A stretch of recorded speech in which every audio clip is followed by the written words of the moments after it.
I. Kondisi sosial politik umat Islam awal abad ke-20.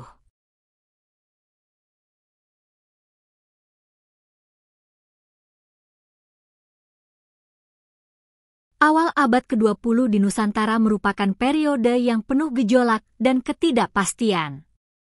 Dominasi kolonial Belanda mempengaruhi hampir seluruh sendi kehidupan umat Islam, mulai dari politik, ekonomi, sosial, hingga budaya. Sistem pemerintahan yang timpang mengakibatkan terpinggirkannya umat Islam dalam hal pendidikan, ekonomi, dan akses. I. Kondisi sosial politik umat Islam awal abad ke-20. Awal abad ke-20 di Nusantara merupakan periode yang penuh gejolak dan ketidakpastian. Dominasi kolonial Belanda mempengaruhi hampir seluruh sendi kehidupan umat Islam, mulai dari politik, ekonomi, sosial, hingga budaya. Sistem pemerintahan yang timpang mengakibatkan terpinggirkannya umat Islam dalam hal pendidikan, ekonomi, dan akses politik. Pendidikan modern yang diperkenalkan oleh pemerintah kolonial melalui sekolah-sekolah negeri dirancang bukan untuk memberdayakan rakyat, tetapi untuk melahirkan birokrat dan pekerja yang tunduk pada kepentingan kolonial. Dalam hal ini, lembaga pendidikan tradisional seperti pesantren dan madrasah semakin tersisih dan dianggap kuno. Kondisi ini sesuai dengan firman Allah dalam Al-Quran yang menggambarkan penindasan dan perjuangan kaum tertindas. Dan kami hendak memberi karunia kepada orang-orang yang tertindas di bumi dan menjadikan mereka para pemimpin serta menjadikan mereka pewaris bumi. Quran Surat Al-Kasyash 5.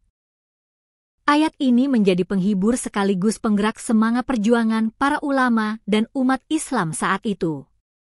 Mereka percaya bahwa penindasan kolonial bukanlah akhir dari sejarah, melainkan awal dari kebangkitan. Dalam perspektif hadis, Rasulullah juga mengingatkan tentang kewajiban umat Islam untuk berjuang melawan kezaliman. Tolonglah saudaramu, baik ia dalam keadaan menzalimi maupun dizalimi. HR. Bukhari dan Muslim. Hadis ini dipahami para ulama dengan dua makna, menolong yang dizalimi dengan membebaskannya, dan menolong yang menzalimi dengan mencegahnya dari perbuatan zalim. Dalam konteks kolonialisme, menolong yang dizalimi berarti membela tanah air dan umat dari penindasan, sementara mencegah yang menzalimi berarti menghentikan praktik penjajahan. Para ulama pesantren melihat kondisi ini sebagai ancaman bukan hanya bagi kebebasan politik, tetapi juga bagi kelangsungan ilmu, akhlak, dan budaya Islam di Nusantara. Mereka memahami bahwa perjuangan melawan kolonialisme tidak dapat dilakukan secara parsial, melainkan harus menyeluruh, memperkuat pendidikan, memajukan ekonomi, menggalang persatuan, dan membangun kesadaran kebangsaan. Dalam kerangka itulah lahir gagasan untuk membentuk organisasi yang mampu mewadahi semua aspirasi tersebut. NU kemudian berdiri sebagai bentuk ikhtiar kolektif yang merespons kondisi sosial politik yang tertekan sekaligus membuka ruang untuk merancang masa depan bangsa. Hal ini selaras dengan firman Allah. Sesungguhnya Allah tidak akan mengubah keadaan suatu kaum hingga mereka mengubah apa yang ada pada diri mereka sendiri. Quran Surat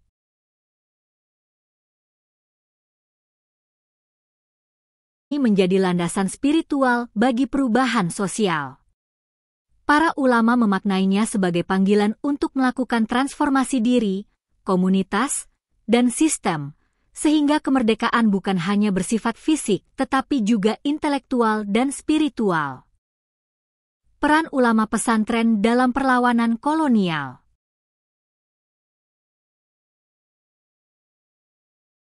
Sebagai tempat pendidikan agama, melainkan juga pusat perlawanan budaya dan politik. Ulama pesantren menjadi penggerak utama dalam mengorganisir perlawanan, baik dalam bentuk pemikiran maupun aksi nyata. Mereka menyebarkan gagasan kebangsaan dan keagamaan melalui pengajaran kitab, fatwa, dan jaringan dakwah yang meluas. Fatwa jihad defensif yang dikeluarkan para ulama menjadi sumber legitimasi bagi perlawanan fisik terhadap penjajah. KH. Hashim Asy'ari dalam karyanya Risalah Ahlussunnah wal Jamaah menegaskan bahwa mempertahankan agama dan tanah air adalah kewajiban. Dalil yang sering digunakan adalah firman Allah. Dan perangilah di jalan Allah orang-orang yang memerangi kamu, tetapi janganlah kamu melampaui batas. Sesungguhnya Allah tidak menyukai orang-orang yang melampaui batas. Quran Surat Al-Baqarah 190. Ayat ini memberi batasan etis dalam jihad, hanya melawan pihak yang memerangi, dan tidak melampaui batas kemanusiaan. Dalam konteks kolonialisme, jihad dipahami sebagai pembelaan terhadap hak hidup dan kebebasan, bukan agresi. Rasulullah juga bersabda dalam hadis, "Barang siapa yang terbunuh karena mempertahankan hartanya, maka ia syahid. Barang siapa yang terbunuh karena mempertahankan agamanya, maka ia syahid.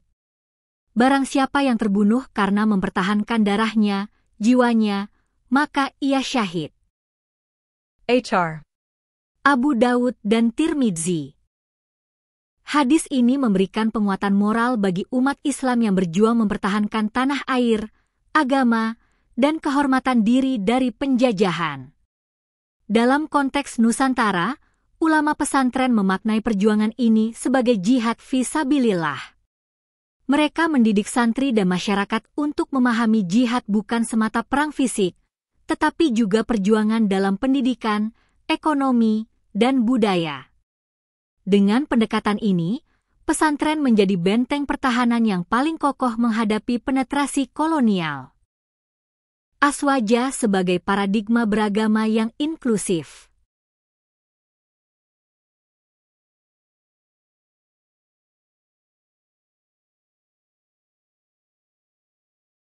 Ahlussunnah wal Jamaah, Aswaja, merupakan fondasi utama dalam pemikiran dan praktik keagamaan NU. Aswaja mengajarkan keseimbangan antara teks dan akal, antara wahyu dan realitas, antara syariat dan hakikat. Dalam sejarahnya, Aswaja tumbuh melalui integrasi 3 pilar, akidah Asy'ariyah dan Maturidiyah yang moderat, fiqh 4 mazhab yang komprehensif, serta tasawuf yang mendalam namun terkendali. Aswaja menjadi filter terhadap 2 ancaman ekstrim.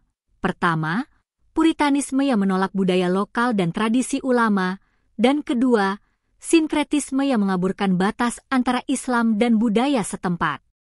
Dengan prinsip moderasi, Aswaja mampu menjaga kemurnian ajaran Islam sekaligus mengakomodasi keragaman lokal.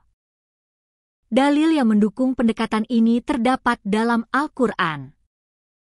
Dan demikianlah kami jadikan kamu umat yang pertengahan agar kamu menjadi saksi atas manusia dan agar Rasul, Muhammad, menjadi saksi atas kamu. Quran Surat Al-Baqarah 143. Ayat ini menegaskan konsep umatan wasathan, umat pertengahan, yaitu umat yang bersikap seimbang dan adil. Moderasi ini bukan hanya dalam keyakinan, tetapi juga dalam interaksi sosial, politik, dan budaya. Rasulullah juga bersabda, "Sebaik-baik perkara adalah yang pertengahan." HR. Baihaqi. Aswaja dalam konteks Nusantara diterjemahkan menjadi Islam yang ramah budaya, mampu merangkul tradisi lokal tanpa kehilangan substansi syariat. Hal ini menjadikan Islam hadir sebagai rahmat bagi seluruh alam, sesuai dengan firman Allah. Dan tidaklah kami mengutus engkau, Muhammad, melainkan sebagai rahmat bagi seluruh alam. Quran Surat Al-Anbiya 107. Dengan paradigma ini, NU mampu menghadapi tantangan modernisasi dan globalisasi, termasuk era digital, tanpa kehilangan akar tradisinya. Aswaja menjadi pedoman etis dalam menggunakan teknologi, sehingga kemajuan digital diarahkan untuk kemaslahatan umat, bukan sekadar untuk kepentingan komersial atau kekuasaan. tasawuf dan spiritualitas di era digital.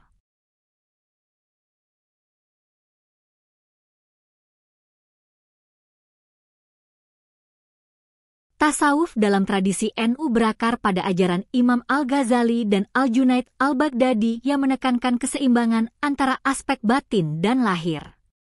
Tasawuf tidak mengajarkan pelarian dari dunia, tetapi pembaruan niat dan pengendalian diri agar aktivitas duniawi bernilai ibadah. Dalam era digital yang penuh distraksi, tasawuf relevan sebagai pedoman untuk menjaga kebersihan hati dan ketenangan jiwa. Rasulullah bersabda, "Ketahuilah bahwa di dalam tubuh ada segumpal daging. Jika ia baik, maka baiklah seluruh tubuh. Jika ia rusak, maka rusaklah seluruh tubuh. Ketahuilah bahwa segumpal daging itu adalah hati." HR. Bukhari dan Muslim. Hadis ini menekankan pentingnya hati sebagai pusat kontrol manusia. Dalam ruang digital, hati yang bersih akan menuntun perilaku yang etis, seperti tidak menyebarkan hoaks, tidak melakukan ujaran kebencian, dan menggunakan teknologi untuk tujuan mulia. Tasawuf memberikan kerangka spiritual yang memungkinkan umat Islam memanfaatkan teknologi tanpa kehilangan jati diri dan nilai-nilai luhur. Pancasila dan Maqasid Syariah dalam perspektif Aswaja.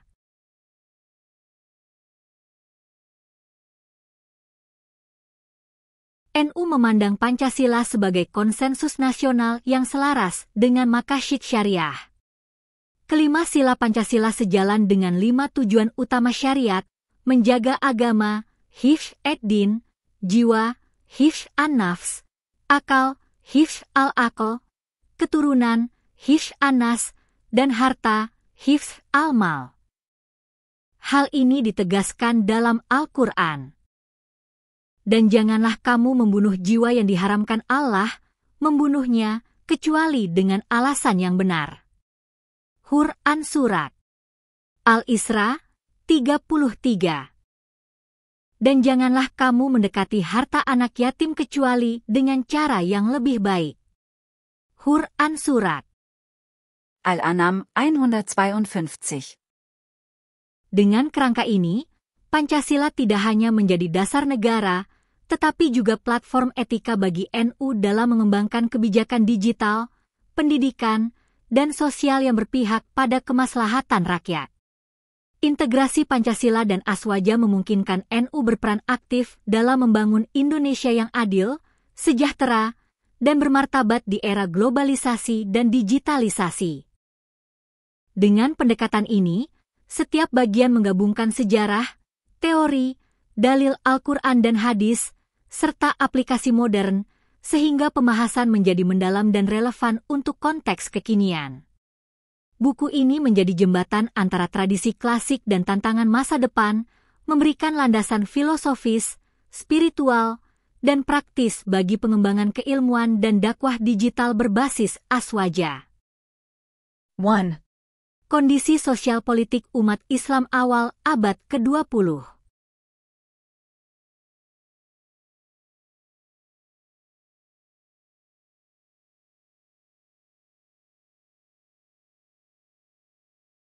Di Nusantara memperlihatkan ketegangan antara dominasi kolonial dan lahirnya kesadaran kebangsaan.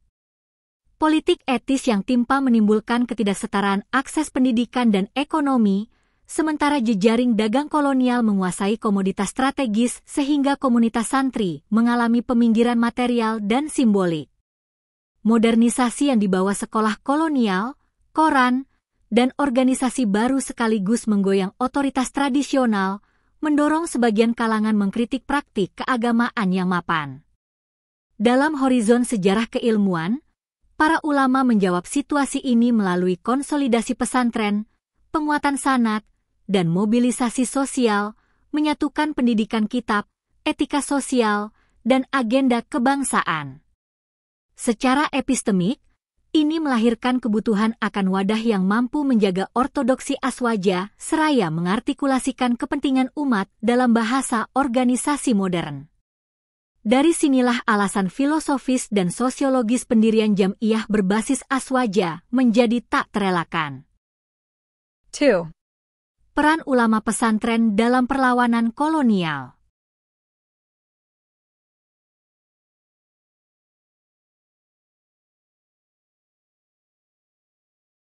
Etika dan solidaritas yang menyuplai daya tahan masyarakat terhadap hegemoni kolonial.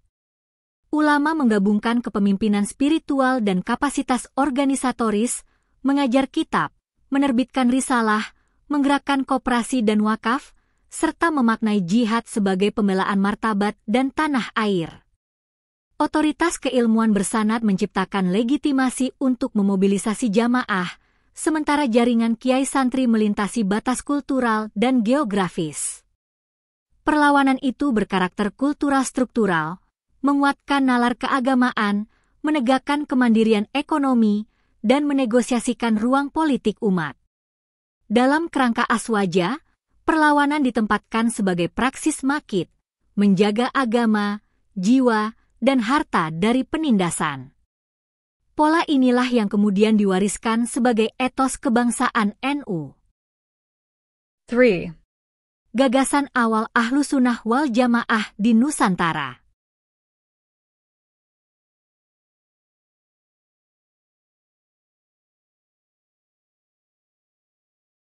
Lahir dari dialog kreatif antara Turats dan realitas lokal. Ia memadukan akidah Asy'ariyah Maturidiyah, fiqh 4 mazhab, dengan Syafi'i dominan, dan tasawuf Al-Ghazali Al-Junaid, sehingga melahirkan keseimbangan teks, akal, dan tazkiyah. Kaidah usyul seperti qis, istihsan, maslahah, urf, dan istisq memberi alat pikir untuk menakar adat lokal, mana yang diluruskan, mana yang dirawat. Kerangka ini menolak puritanisme yang memutus tradisi sekaligus menghindari sinkretisme tanpa batas. Aswaja memilih integrasi kritis. Dalam horizon ini, Islam tampil akrab dengan budaya, namun tegas pada prinsip. Model epistemi kultural semacam ini mempersiapkan NU menghadapi modernitas dan globalisasi tanpa kehilangan jangkar identitas. 4. Pendirian Jam'iyah Nahdlatul Ulama tahun 1926.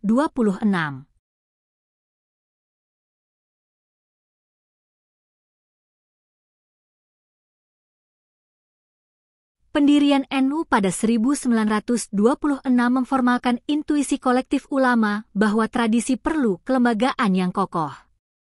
Momentum Komite Hijaz, perdebatan otoritas mazhab, dan kebutuhan representasi ulama dalam percaturan dunia Islam mempercepat konsensus. NU dihadirkan sebagai jam'iyah yang mengorganisasi fatwa, pendidikan, ekonomi umat, dan advokasi kebangsaan dalam satu manhaj aswaja yang teruji. Secara kelembagaan, ini menandai peralihan dari otoritas karismatik individual menuju tata kelola kolektif berbasis musyawarah.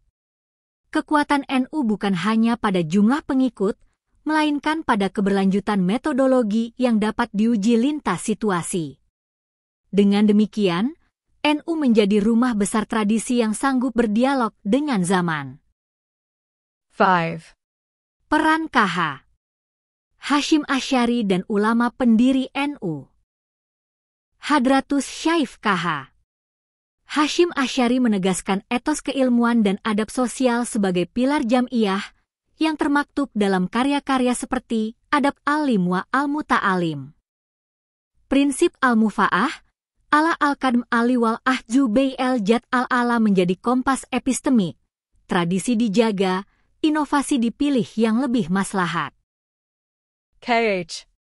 Wahab Casbullah, KH. Bisri Syansuri, dan ratusan kiai lain menguatkan dimensi komunikasi, bahsul masil, dan pendidikan, sehingga manhaj aswaja bekerja dalam organisasi modern. Sinergi karisma, sanad, dan tata kelola ini menjadikan NU fleksibel menghadapi isu baru tanpa kehilangan otoritas. Dalam logika ADRI, analitis deskriptif reflektif implementatif, para pendiri tidak hanya memaparkan dalil, tetapi merumuskan mekanisme aksi sosial yang berkesinambungan. Warisan mereka adalah metodologi hidup, bukan slogan statis. 6. Akidah Asy'ariyah dan Maturidiyah.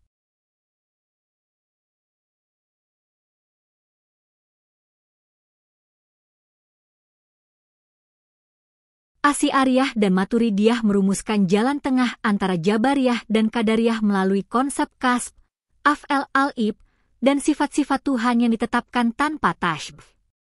Akal diakui kapasitasnya untuk mengetahui kewajiban syukur dan sebagian nilai universal, tetapi hidayah normatif dituntaskan wahyu. Komposisi ini menghasilkan teologi yang rasional ta'abudi, relevan untuk etika ilmu dan teknologi.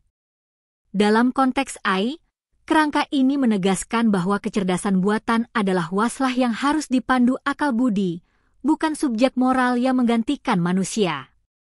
Implikasi kebijakan, transparansi algoritmik, akuntabilitas, dan larangan mudarat sebagai penerjemahan prinsip, ad dan amnah. 7. Fiqh 4 mazhab dalam tradisi NU.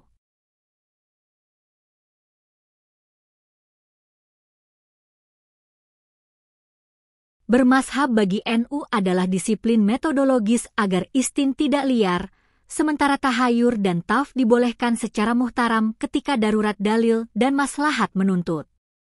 Instrumen usyul, qis, istihsan, maslahah mursalah, sat al-jar'ah, urf, memberi jembatan dari nash ke kasus baru.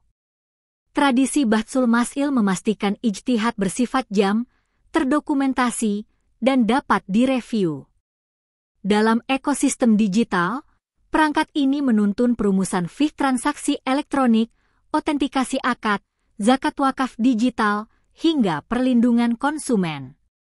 Mazhab memberi rambu, konteks memberi arah, musyawarah memastikan legitimasi sosial. 8. Tasawuf moderat ala Al-Ghazali dan Al-Junaid.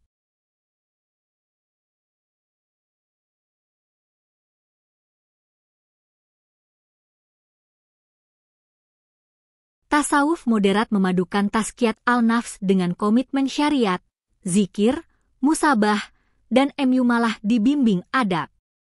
Al-Ghazali mengkritik formalisme kering sekaligus mistisisme liar. Al-Junaid menegaskan sahu, kesadaran, di atas sukr, ekstase, agar spiritualitas melahirkan akhlak. Di era ekonomi perhatian, etika ihsan menjaga diri dari ria digital, amarah siber, dan adiksi layar. Tasawuf mengajarkan kehadiran hati, dan kesahihan niat, sehingga teknologi menjadi sarana tafakur, bukan tirai antara hamba dan Tuhan. Dengan spiritualitas ini, ruang maya dapat menjadi lahan amal yang beradab. 9. Aswaja sebagai jalan tengah, wasatiyah.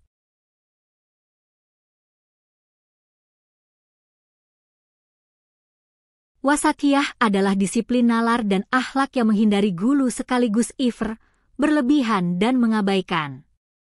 Ia memerintahkan tauzun, keseimbangan, itit, keadilan, tasmu, toleransi, dan musyawarah dalam memutus perkara.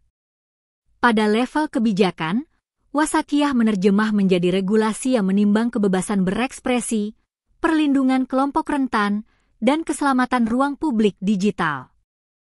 Pada level individu, ia membentuk literasi kritis, tabayun terhadap informasi, mengedepankan maslahat, dan menahan diri dari ujaran kebencian. Dengan demikian, moderasi menjadi praksis yang terukur, bukan retorika. 10. Ontologi aswaja, hakikat dan realitas.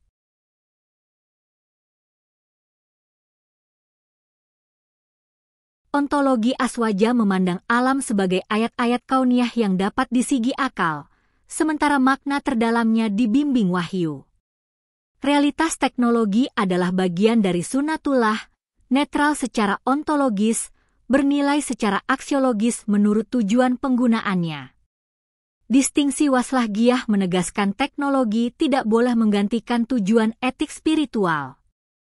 Karena itu, desain sistem wajib mengindahkan martabat manusia, bukan hanya efisiensi mekanistik.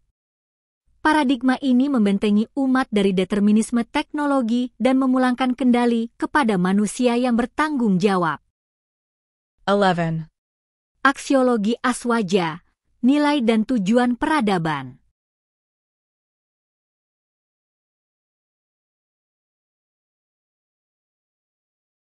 Makit al-Syar'ah, Darrit, Jid, Tasnid, menjadi kompas evaluasi kebijakan dan inovasi.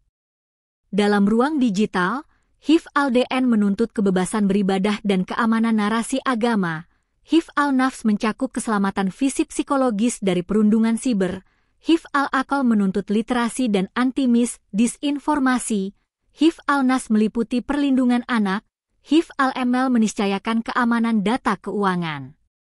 Dengan indikator maslahat yang terukur, umat dapat menilai apakah teknologi memajukan atau justru merusak kemanusiaan. Aksiologi ini menyatukan nilai dan kebijakan secara operasional. 12. Epistemologi Aswaja dalam filsafat ilmu.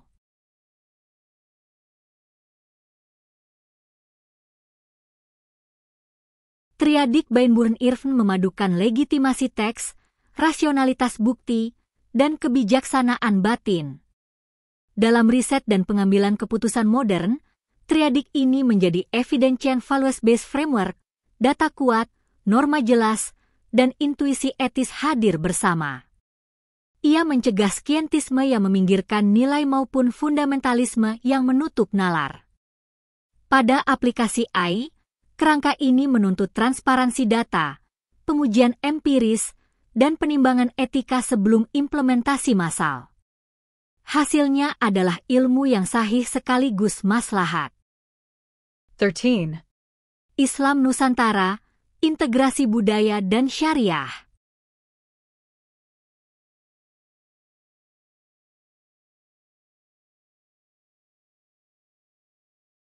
Islam Nusantara mempraktikkan kaidah al-dah muakamah, adat yang sahih menjadi pertimbangan hukum, selama tidak bertentangan dengan nash. Akulturasi menghasilkan ekspresi keislaman yang komunikatif, meminimalkan benturan identitas, dan memperkuat kohesi sosial. Secara metodologis, ia melatih kepekaan membedakan perkara ta'abbud, ibadah murni, dan ta'akul, muamalah, sehingga ruang kreatif budaya tetap terbuka. Di kancah global, narasi ini menjadi aset diplomasi kultural dan contoh moderasi yang teruji sejarah. Dalam ekosistem digital, ia mendorong produksi wacana yang ramah dan merangkul. 14. NU sebagai penjaga tradisi dan inovasi.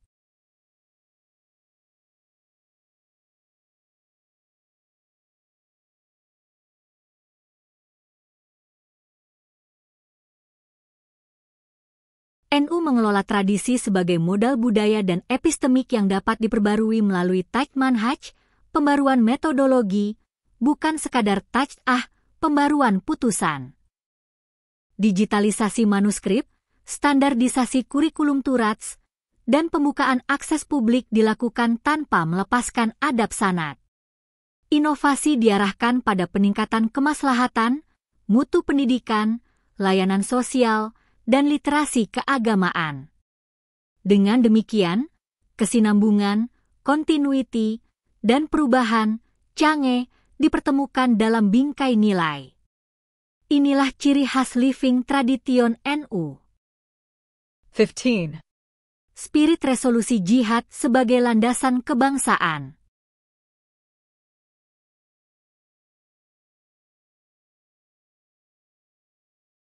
Resolusi Jihad 1945 menegaskan bela negara sebagai konsekuensi iman, mendudukkan cinta tanah air dalam makit. Di era digital, spirit ini bermetamorfosis menjadi ketahanan informasi, melawan disinformasi, proteksi infrastruktur kritis, dan penguatan literasi warga. Bela negara tak lagi semata fisik, melainkan juga kedaulatan data dan budaya. NU memaknai jihad sebagai kerja kolektif merawat ruang publik yang sehat dan adil. Dengan begitu, hikmah kebangsaan menjadi praksis harian, bukan seremonial. 16. Pancasila dalam perspektif Aswaja. Pancasila kompatibel dengan Maqid, tauhid ketuhanan, kemanusiaan adil, persatuan, musyawarah demokrasi, dan keadilan sosial. Aswaja memberi legitimasi teologis bagi konsensus kebangsaan dan menuntun umat untuk berperan konstruktif dalam demokrasi. Pada ranah digital, nilai Pancasila menuntut tata kelola yang melindungi martabat, mendorong partisipasi, dan mengurangi kesenjangan akses. Sinergi Pancasila Aswaja menghadirkan grammar etis untuk memutuskan perkara publik di tengah pluralitas. 17. Islam sebagai rahmat bagi alam semesta.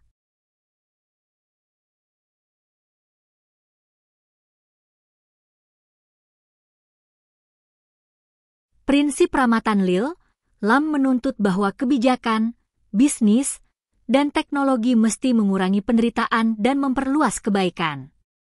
Ia melahirkan kewajiban etis ekologis, menghindari isf, boros, arar, mudarat, dan fast, kerusakan. Dalam ekonomi digital, keberhasilan diukur bukan hanya oleh pertumbuhan, tetapi juga pemerataan akses, kesejahteraan psikososial, dan keberlanjutan lingkungan. NU mendorong desain teknologi yang menyertakan dimensi kasih sayang sosial sebagai indikator kinerja. Dengan demikian, rahmat menjadi parameter, bukan sekadar slogan. 18.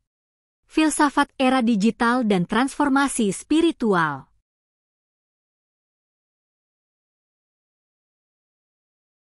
Digital mengompresi ruang waktu, memunculkan kehadiran tanpa tubuh dan kedekatan tanpa perjumpaan. Kondisi ini menuntut pedagogi spiritual yang menjaga al-qalb di tengah derasnya stimulasi. Aswaja menawarkan latihan adab, khusyuk, murakabah, muhasabah, agar konsumsi informasi tidak membutakan nurani. Praktik ibadah dan belajar perlu didesain ulang, ritme, keheningan, dan komunitas mesti dipulihkan dalam arsitektur digital. Transformasi demikian memungkinkan teknologi menjadi jalan syukur, bukan jebakan distraksi. 19. Aswaja sebagai dasar moderasi global.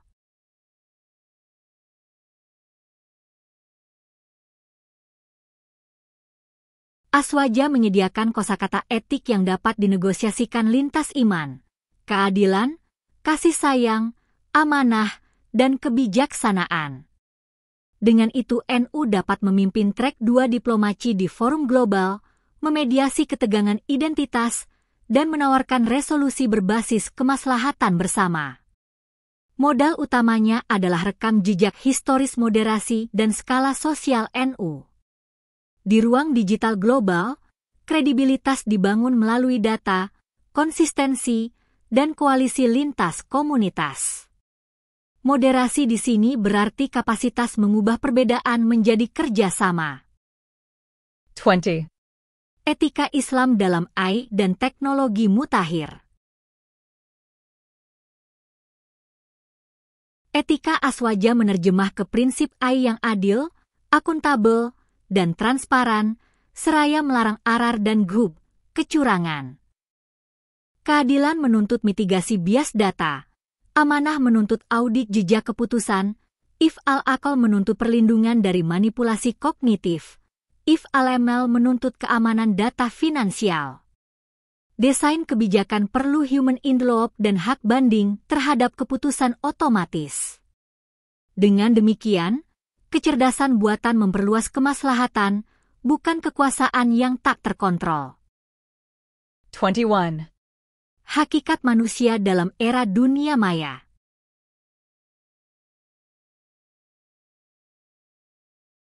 Walakat Karam Bandam menegaskan martabat manusia melampaui representasi datanya. Identitas digital harus diperlakukan sebagai amanah, hak atas privasi, persetujuan sadar, dan perlindungan dari perundungan serta doxing. Aswaja menempatkan kebebasan dalam bingkai tanggung jawab, sehingga ekspresi di ruang maya wajib mempertimbangkan dampak pada jiwa dan kehormatan orang lain.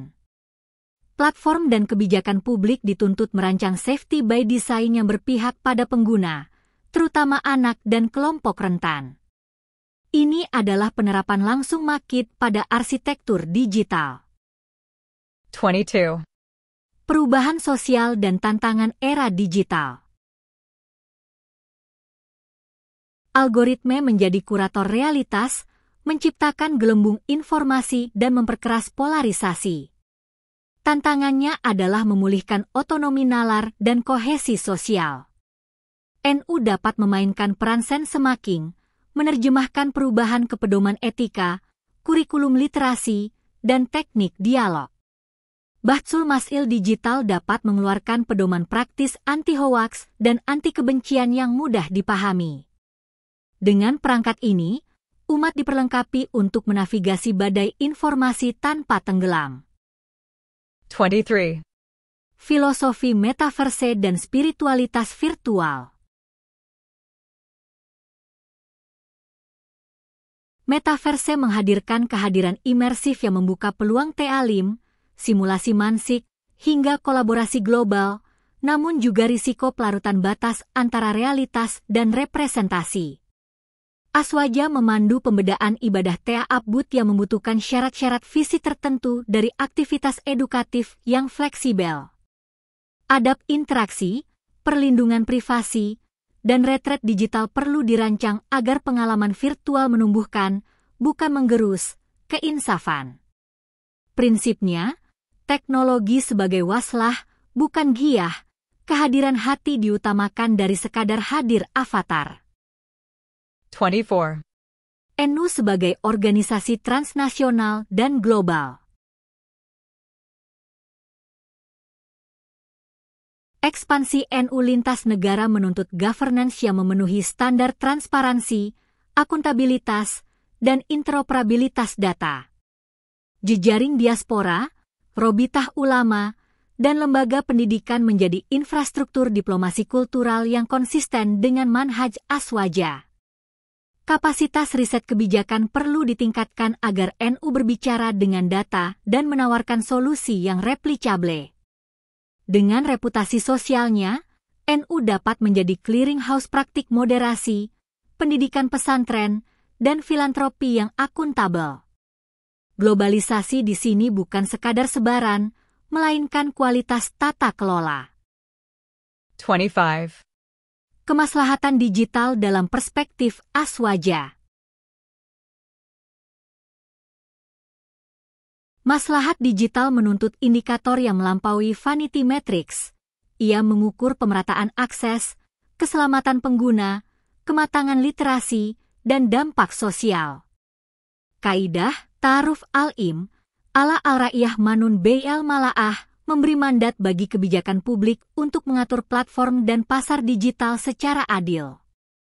Di tingkat jam'iyah, audit maslahat memastikan program daring NU tidak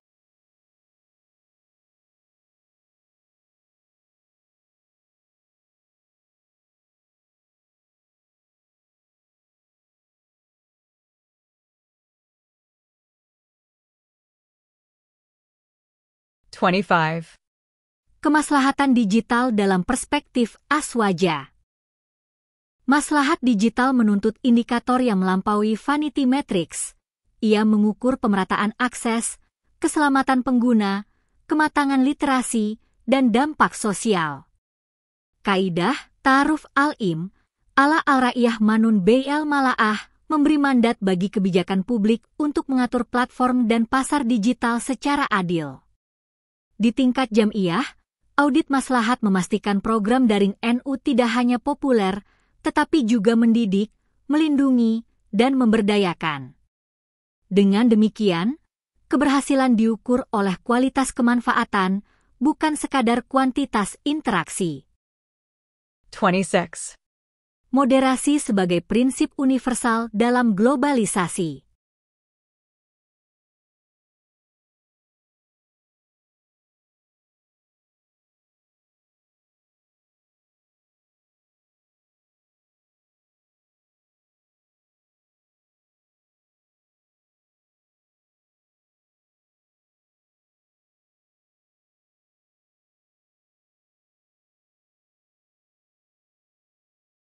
Moderasi berfungsi sebagai etika pergaulan global yang memungkinkan koeksistensi damai dan kolaborasi lintas batas. Dalam perspektif Aswaja, moderasi bukan kompromi nilai, melainkan keberanian menempuh jalan adil di tengah tarik-menarik ekstrim. Ia menuntut kemampuan membangun overlapping konsensus, menemukan titik temu praktis untuk kebaikan bersama tanpa menghapus perbedaan prinsip. Di ruang digital yang hiperplural, moderasi berarti arsitektur percakapan yang inklusif, perlindungan minoritas, dan penghargaan pada martabat semua insan. Dari sini, NU menawarkan bukan hanya wacana, tetapi teladan praksis moderasi yang dapat ditiru dunia. Jika format dan kedalaman ini sesuai, saya siap melanjutkan bagian konseptual 27-51, teoritis 52-78, dan praksis implementatif 79-108 dengan gaya paragraf naratif yang sama.